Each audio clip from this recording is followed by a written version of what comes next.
இன்றைக்கி வந்து 10 kilo chicken biryani செய்யலான் இருக்கோம். இந்த சிக்கன் பிரியாணி வந்து ஸ்பெஷலாக வந்து சர்ச்சுக்கு ப்ரிப்பேர் பண்ணிகிட்ருக்கோம். வெக்கேஷன் பைபிள் ஸ்கூலில் பிள்ளைகளுக்காக செஞ்சிட்ருக்கோம். இன்றைக்கி பிரியாணி மாஸ்டர் வந்து என் தம்பி தான். பிரியாணிக்கான ஃபுல் இன்க்ரீடியன்ட்ஸ் மெஷர்மெண்ட்லாம் வந்து டீட்டெயில்டாக டிஸ்கிரிப்ஷன் கொடுக்குறேன், செக் பண்ணிக்கோங்க. நம்ம சின்ன பிள்ளைங்களுக்கு கொடுக்குறனால காரமும் வந்து நம்ம பார்த்து போடணும். நிறைய போட்டுட்டா சாப்பிட முடியாது.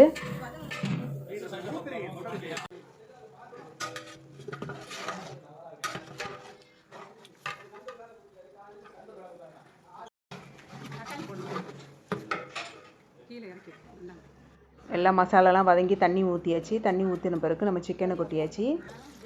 10 கிலோ ரைஸுக்கு 12 கிலோ சிக்கன் எடுத்திருக்கோம். இன்றைக்கி வந்து வடித்து தான் செய்ய போகிறோம். தனியாக ரைஸை வந்து ஒரு ஆஃப் குக் பண்ணி எடுத்துக்கணும். எடுத்துட்டு ஃபுல்லாக குக் ஆகிடக்கூடாது, நமக்கு வந்து பிரியாணி குழஞ்சிடும்.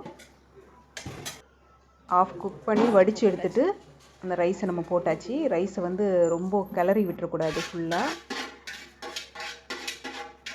அப்படியே மேலோடு நம்ம வந்து அந்த ரைஸை கொட்டிட்டு லெவல் பண்ணிவிட்டு நம்ம தம் போட்டுற வேண்டியதான்.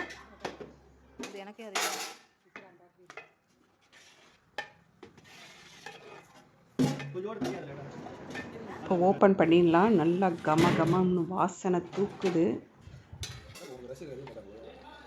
தண்ணி வந்து ஃபுல்லாக ட்ரை ஆகிடுச்சான்ட்டு ஓரமாக எடுத்து நம்ம குத்தி பார்க்கணும். பாருங்கள், சூப்பராக உதிரியாக வந்திருக்கு. எப்போவுமே 1 பாட்டில் செய்கிறத விட இந்த மாதிரி ரைஸு வந்து நம்ம வடித்து போட்டோன்னா சூப்பராக உதிரியாக வரும். டேஸ்ட்டு வேறு லெவலில் இருந்துச்சு. பேக்கிங்கும் பண்ணியாச்சு. நம்ம இந்த வீடியோ உங்களுக்கு கண்டிப்பாக பிடிச்சிருக்குன்னு நினைக்கிறேன். பிடிச்சிருந்தா வீடியோவை ஷேர் பண்ணி விடுங்க. மறக்காமல் சப்ஸ்கிரைப் பண்ணிக்கோங்க. தேங்க்யூ.